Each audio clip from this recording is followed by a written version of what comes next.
What is going on, everybody? Casey Adams here. Welcome back to the Rise of the Young podcast.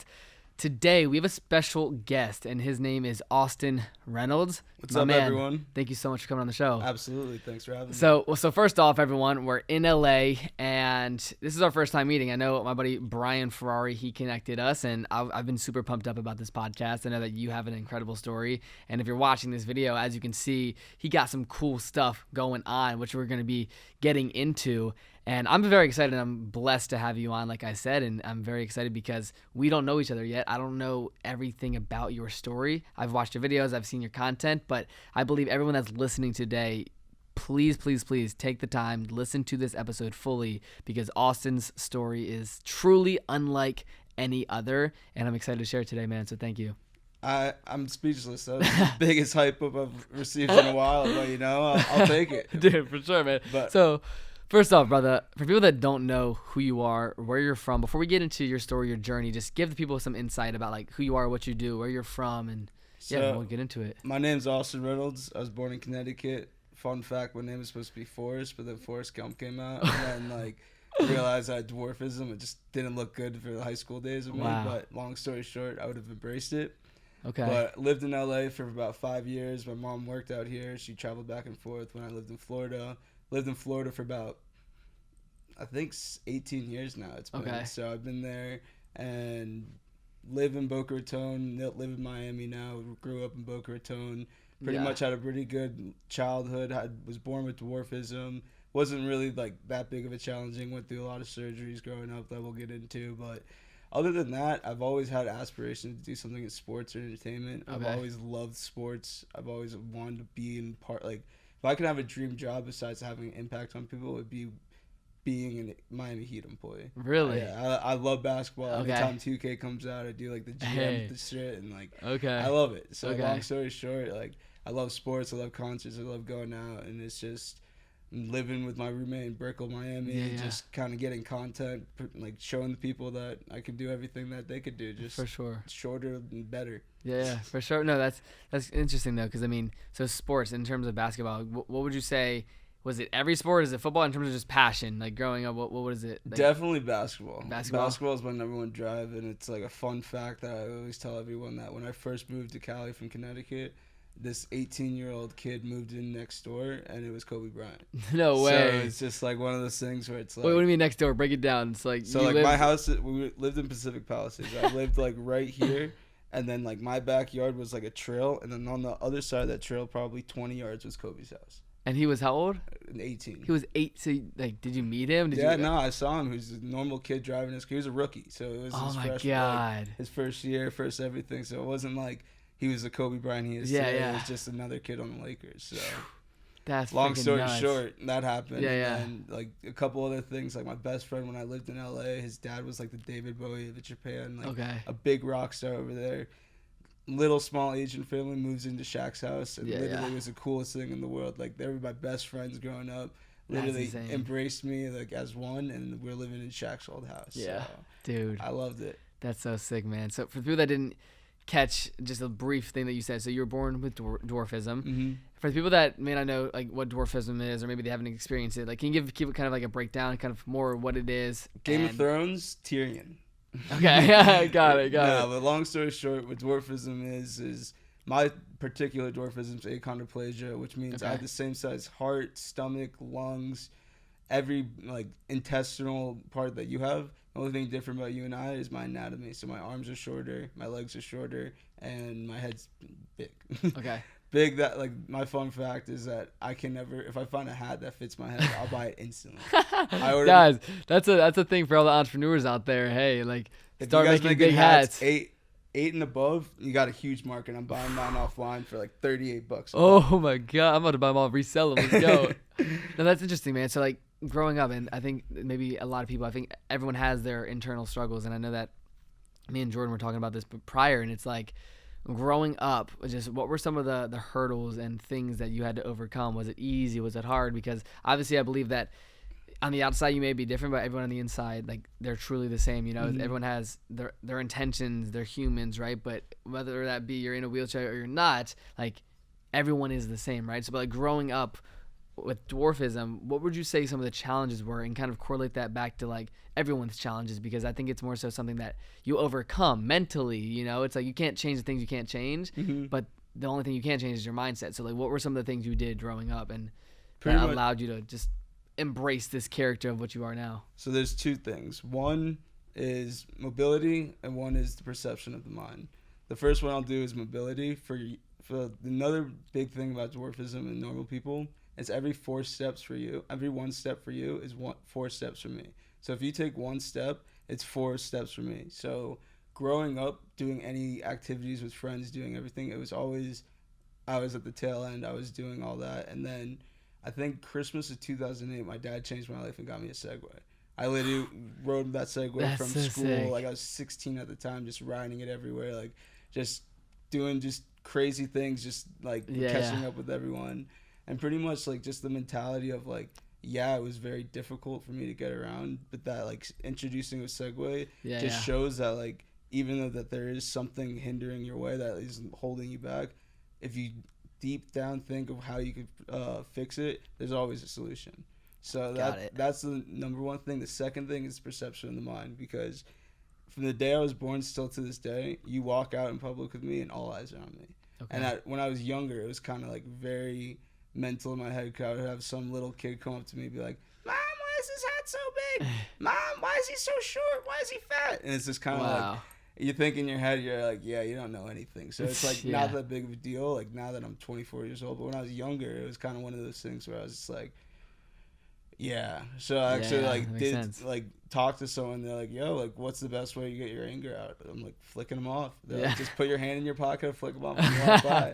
So long story short, I kind of just had that mentality since. And it's kind of like I was instilled with the mentality at a young age that in one ear out the other. Like, like people's actions and all that stuff, it's just pointless. If you let it eat at you, you're just gonna be miserable. And like at the end of the day, someone's opinion about you or what they say about you shouldn't really affect you. No, that makes sense. And I know that Brian, he was telling me, because there was something like along your journey, it was, I believe at 15 you had something like very traumatic happen to you, correct? Yeah. And we'll get into that, because when you were born, like you were walking, and you said prior to the Segway, it's like you can walk and you were doing your thing, right? It wasn't like you couldn't like walk around with your friends, right? It was a challenge. It was a challenge, and I played professional paintball. I was on a professional paintball team. Bro, that's lit. Like I've got pictures of it. I played in a couple tournaments. I was out riding around again, and I rode my Segway to the mall. Towed someone on the back of my chair where they just holding my big shirt and they're on a longboard. Like I improvised a lot. Yeah. Just kind of just had the greatest experience and just lived like every other 14, 15-year-old should have from like a young age. And like walking never like seemed so natural and so just like taken for granted for. And then everything kind of hit the fan, and I kind of had to make a pivotal movement of how I want to live the rest of my life. Got it. And I know that for the people that are listening today or watching this today, so I want to get into this, because I know that Brian told me the story, and I think that diving into this story and kind of giving context on it, and the mental about how you had to pivot from that, I'd love for you to just go in context, because I know, like I said, Brian told me at 15 you went in for a surgery and you came out and things weren't the same, correct? Absolutely. So I'd love for you to just go in depth on that. I'm not going to say it and spoil it for the listeners, and I'd love for you to just kind of give a context and story about that, because for the people listening, I know this will be something that in terms of the podcast is like a pivotal moment for you and your story. Absolutely. So to break it down a little bit, up until 2015, I probably had 10 major surgeries throughout my life. Just my legs were very bowed like a bow and arrow, and they just had to like unbow it and get it straight looking. Happened in 2000, and then 2003 I had a back surgery. 2004 I had a neck surgery. Wow. And like it was just a lot of in and out of the hospital. So I was very accustomed to that at a young age, and kind of understood like what my life was going to entail. And then the same surgery that I had in 2000 was supposed to be redone in 2010, right when I was in 8th grade, about to go to high school. And I went to a small private high school with like 45 kids in my graduating class. I'm in middle school. 45? In my middle school. That's and then insane. I went to a public school that had 870 kids in my public class, in the freshman class. So it was kind of like big change. 150 people in like middle school to like 3,000 kids in high school. Yeah.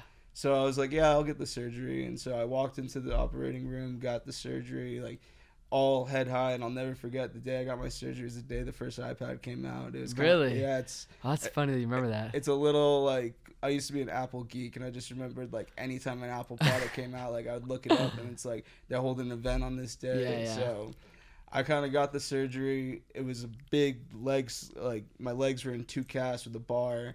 I like flew home 'cause I got it done in Baltimore, and it was kind of just like, it was mayhem from the start. So pretty much like just a lot of people weren't very, what's the word I'm looking for? Reactant. Like people didn't really realize what was going on, and pretty much I had to get other doctors' opinions, but they were in Baltimore, but these people were in Boca, so it was like very back and forth. And so that was about for 4 months till April. I get out of the cast. I'm like doing physical therapy, and then it's just kind of like I'm going up, slowly recovering, and then it kind of plateau. And it's kind of like my parents are now in August kind of thinking, okay, my son got the surgery in January, he's still not walking, what's happening? Like, kind of need to realize, like, something's probably not right. Yeah. So I, like, literally got a bunch of tests done at UM, and they did a lot of testing, and pretty much were like, you need another spinal decompression. So I got my freshman year in high school, I missed all fall. Wow. And pretty much just took my classes online virtually. Yeah. But in November 2010, I had the back surgery, and up until that moment, I really had no idea I was going to be declared paralyzed or anything. And I went in, woke up, thinking, okay, I got the surgery, I'll be home in 6 days back in Florida. And they told me that I have to stay in a rehab stint, not like a crazy drug rehab, but like a recovery rehab for 30 days to like just kind of like reevaluate everything to get it, because like they were pleading to me where they're like, oh, we need you close by, it's going to be 10 times better, blah blah blah. And my parents are like all for it, because like they're scared as shit to take me home and like deal with it all. So long story short, I go to this rehab stint, and literally they won't let me do anything. I stand with the walker, and they're like, no, you can't do that, here's like just use an easy board to get out of the bed. I'm like, I'm gonna be walking. They're like, yeah, no. Like they're kind of like slowly like letting teaching me, like kind of like insinuating like this is what's gonna happen. And then I just will never forget, I'm at like the round table meeting on my last day, like realizing that like there's 9 officials from this hospital like giving me a checklist of like how to live life after being paralyzed. And I was thinking in my head like, you guys suck. Like that's all I was thinking. I was just like, you guys don't really understand that I can do this. Like you can walk? Yeah, no, I can't. Like pretty much right still to this day, I walk with a walker. I go to the bathroom and go in the shower with a walker. Okay. They wouldn't let me in the hospital even stand with the walker. Really? They were scared I was gonna fall, insurance and all that stuff. So you were like, in terms of the doctor, like declared paralyzed, correct? Paralysis, yeah. So because I think a lot of people like you hear that word and you're like, people like myself, it's like you don't really get it unless you get it, right? Absolutely. So like, take me through your mind. Like prior to that, you're walking, doing your thing, you've had surgery, so like that wasn't the norm to you, right? But like when you first heard that, like was it more just like you denied it? Because that's what it sounds like. Was it more so like you denied it and you're like the mindset was like, no, I can walk? Or did it take a while to like get it, like in terms of just hearing that word, like paralyzed? I think, like I said, I don't think a lot of people contextualize that until it happened to them, right? Because I don't know if you know, but I had a very bad neck injury when I was 15. I was in a neck brace for like 6 months, and they told me like, yeah, you could have been paralyzed from the neck down if you would have like tore your interspinous ligament completely.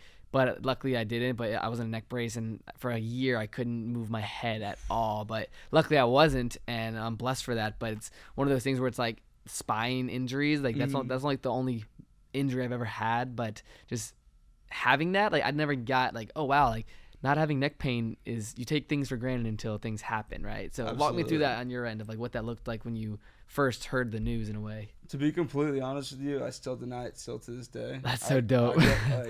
I literally will never officially declare it or anything. I have to put it on paperwork for medical reasons and stuff like that. But like, to be completely honest with you, to go with that story is I landed off the plane, went home, and stood for my parents right in front of them instantly. Wow. And I was like, you guys wasted a month of my life.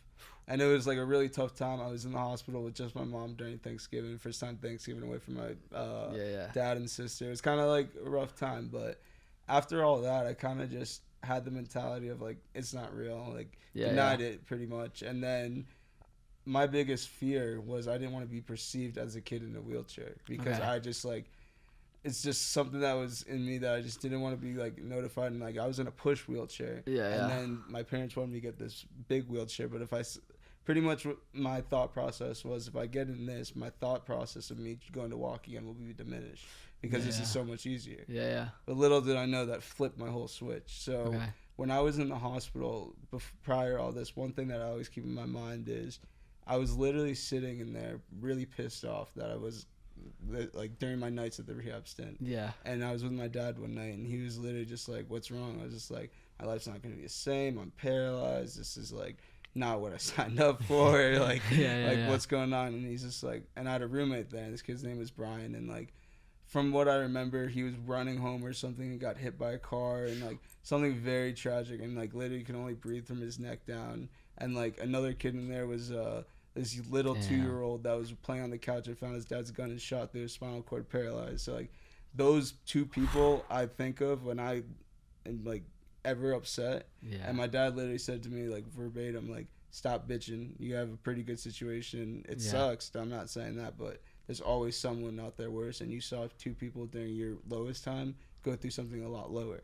And like, you see the effects of their family and everything. So it's pretty much like, even though my cards are horrible and they're like not the greatest, they're 10 times better than people who have less. And if I ever keep telling myself that, I can never be negative, because there's so many people out there that have it worse. And like, having dwarfism and being paralyzed is kind of worse, but there's a lot worse things out there.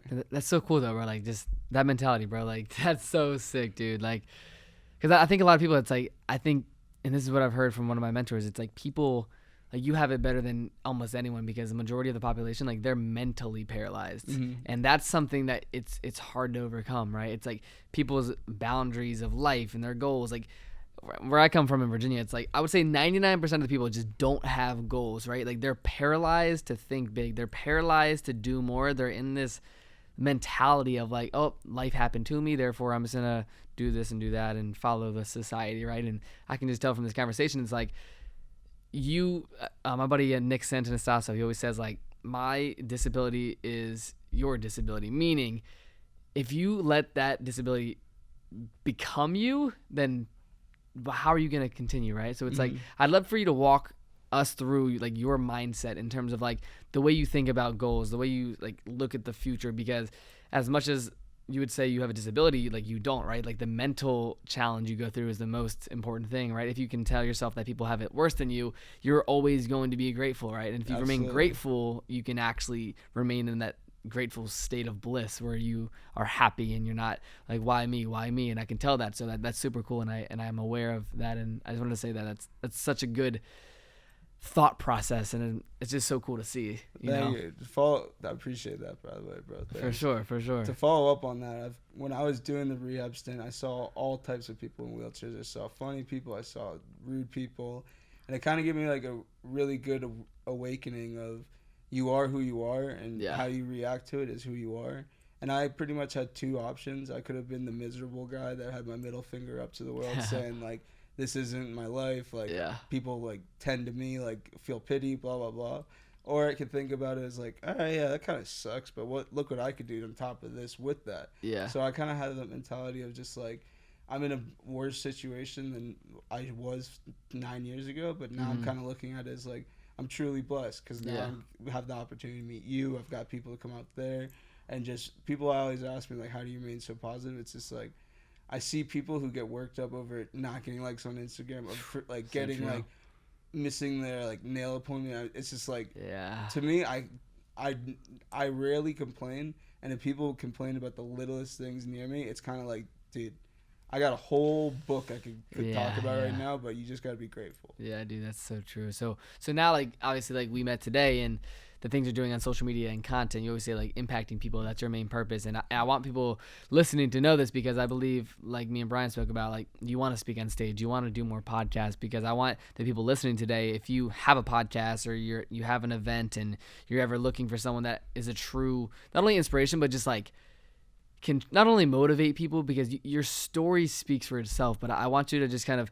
give more depth about what you're currently working on, what you plan to do in terms of how you want to impact people from podcasts or like speaking on stage, because a lot of people that listen to this, they're either having events or they have podcasts or they're building brands. And what I always like to tell people is like the collaboration like this is how you build a brand on social media. Mm-hmm. So I'd love for you to just kind of give some context into like where you're currently at in terms of where your focus is for social media or speaking or whatever it is, so that the people listening can potentially book you or hit you up or whatever that is. Absolutely. I appreciate that opportunity. But where I'm at right now is I graduated college about 4 months ago from Florida State, and I've kind of had like this fun fact about that real quick. My parents had no idea I was going to do this. I walked across the stage with my walker and shook the president's hand. No way. They had no idea. They bawled their eyes out. Is that on video somewhere? Yeah, I got we'll link that down below so we can check it out. Is it on YouTube or what? It could be. It will be. Jordan, you get on it.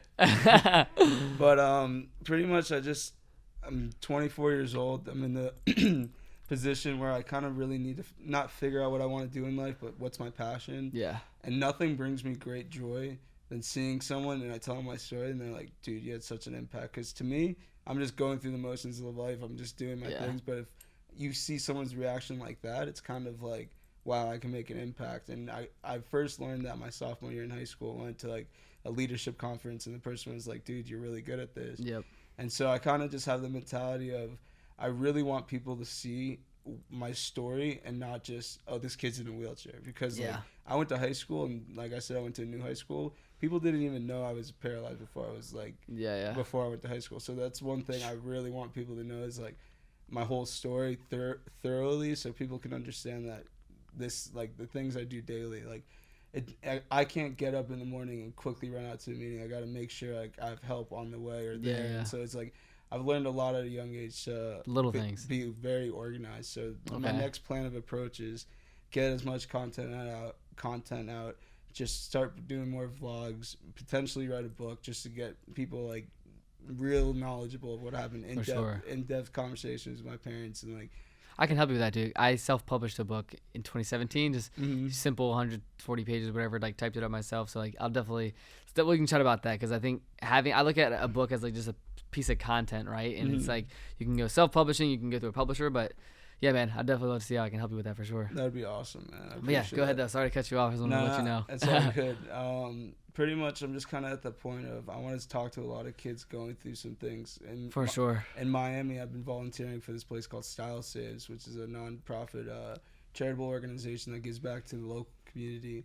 And like anytime I get an opportunity to go there, my biggest passion is so many people give and help me throughout my days, weeks, and months that if I could do the littlest thing and even make a small impact, it's incredible. For sure. So it's kind of like I want to do more impactful things. And my like long story goal is if I could take off as a personal inspiration, I want to create not a charity and not like some sort of funding of something that we could get sponsors, donations, and people, create a fund, take people in wheelchairs to concerts, to parks, events, to whatever it is. Just like open their eyes that if I could do it, they could do it. And it's like, so cool. It's not like Make-A-Wish, but it's more of get out of your comfort zone.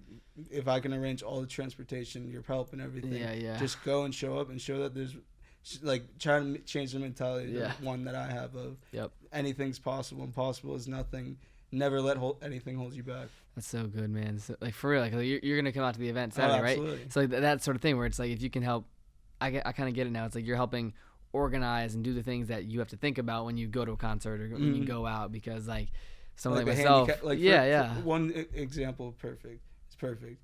If I want to go out with my buddies and I don't want to drive, I can't call an Uber. I can't call a Lyft, even in Miami and everywhere. Is it more so because the chair won't fit in the car or what? This is a 300-pound chair, and you need a van or something to get it in. So, like, in Miami, I've kind of rigged the system where I use this app called RedCap, and it's pretty much for really rich people that they could personally drive their car, but I just use it to drive my handicapped van. But it's kind of, like, overpriced over everything. So that's one thing that limits a lot of people is transportation. Yeah. So if I could find a way to, like, round up some people to, like, make it happen, do, like, a boat, just, like, make it like the Impossible is Nothing Foundation or something like that to make people's days better. People are like limited to their mobility. It would mean the world to me. Pretty much. And if anyone's listening and you may have whether that's you're paralyzed or you know someone that is, like definitely reach out to Austin, because I mean I think that's the little things where if one person can hit you up and give you a tip of advice or just show you maybe there's something out there that you don't know about that you could partner with, you know. So everyone listening, I just wanted you to kind of understand that I want you to connect with Austin. I want you to really figure out how you can add value to him in any way, shape, or form, or whatever it is. And yeah, I'm sure you'll get some people reaching out, man. But That'd be incredible. I have like 2 more questions, man. So it's like, coming, for example, out to LA or just living your day-to-day life, like do you tend to have any sort of like morning routine, like what keeps you accountable on like the things you're doing, or what does like your day-to-day look like? I'd say So pretty much my day-to-day looks like I wake up, I have to have someone helping me, whether it's my roommate, an aide that comes in. They help me get up, they help me do my morning routine, which is just hop in the shower, get in my chair, help me with breakfast. Like, yep. I could do a lot of things except reach and stairs. Stairs Yeah. are a big problem, and reaching is a big problem for me. So my day-to-day consists of, like, waking up, doing the morning routine, figuring out what I need to do for the week. It's like a Monday, I would figure out what day I'm filming content, what day I got to do this, what day I have meetings. And then afterwards, I would pretty much, I go to physical therapy 4 days a week, and then I work for the Miami Spinal Cord Research Facility 1 day a week. So it's kind of like every day is one type of physical activity, whether it's physical therapy, gym, or rehab center. And it's pretty much, I do that. I come back at 3. I hang out, just potentially go to the pool. I'm a great swimmer. I love swimming. Oh, that's sick. It's like being in Miami, the sun, it's kind of incredible. For sure. And then just make some dinner, play some Fortnite, and crash and start the day again. That's freaking what's up, man. So last thing to wrap it up, if you could go back to just throughout your journey, like when you were 10, 11, like before you found out that you were paralyzed, right? It's like, I want you to more so look at that as like, not only just you getting paralyzed, but just an obstacle that you had to overcome and just kind of like rethink when it comes to your life moving forward. Because I think everyone has that moment, or if they haven't already, they'll run into that moment of like, when things go south, you either have to like get depressed and you live with that, or you overcome it, right? And it's like the best of the best people overcome it and push through. So you looking back on that, like what would you tell yourself now that the day you heard that news and the day where you might have felt depressed, or like, why me, just throughout the journey of learning to be grateful and now look at other people's situations and say, hey, like, I'm grateful for what I have, and it could be worse, right? But what would you tell that person that's listening that may think they're having a bad day, or maybe someone in their, like, something happened to them and they're like, why me? Just what would you tell that person that's listening today that may be having a bad day? That's honestly a really good question. It took me a second to kind of think of a response, but I think this is a good one.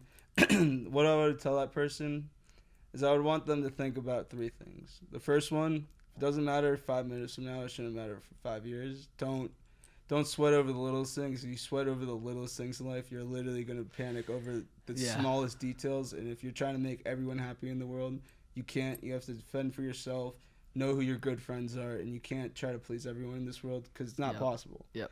The second thing is, even though I've been in this wheelchair, even though I have dwarfism, there has been some days that I've been mad, but like I said, I look at other people in worse situations, and you have to look on the brighter side of everything. Yeah. If you could literally pick out someone who has $1 billion and pick out all the negative things about their life, and they fixate on that, they're not going to be the happy billionaire. They're going to be the same human that you, I, and everyone else is. It's just they have the mentality of I got $1 billion in my bank account, but they still go through the motions. But what they have to understand is that everyone's the same. People go through some things, people go through worse things, but every human's the same. You just have to really realize that you have the capability.